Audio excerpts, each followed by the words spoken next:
Island satellite imagery as art. A niche within a niche for the virtual globetrotter. These discrete land masses, captured in the right way, look more like an abstract painting than anything most of us would recognize as Earth. Otherworldly, alien, with shapes, patterns, and colors that meet the eye and cause me to pause and linger, if not to understand, then to simply appreciate.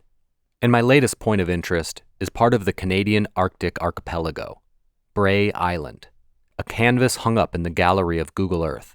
I zoom into it, walk closer to the wall, beginning at the bottom, the southernmost point, dendritic patterns of water making its way to a larger body of water, and then a Mars-like rockiness and snow lines, pooled water and ice, cracking, fractured, and fragmented.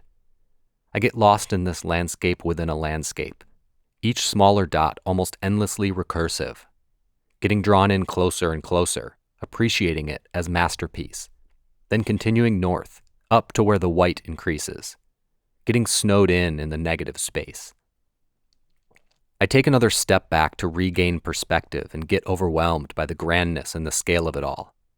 Endless pockets to explore and appreciate, and an effortless method with which to do so.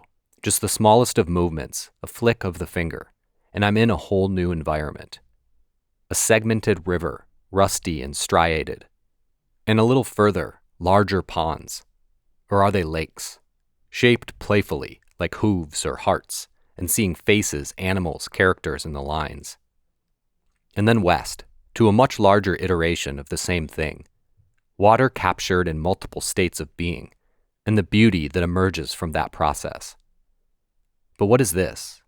A human narrative imposed on this otherwise untouched land.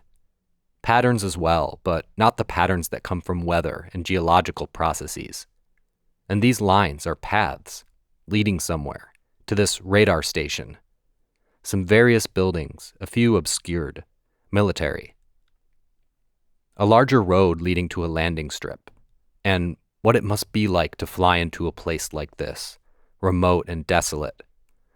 I could continue on like this, seeking out the human relationship to this island, but instead, I'm drawn further north, to where the satellite imagery reveals a different season, captured in much less detail, but fully saturated in greens from emerald to chartreuse. Bodies of water like little inverse islands, creating a pocked landscape. I'm momentarily frustrated as I want to step in closer, and the resolution just isn't there. But perhaps it's a good thing that I don't get too lost in this. There's a whole museum to see, with many floors and wings and exhibitions. So I step back from Bray Island, impacted by the experience of momentarily getting lost in it.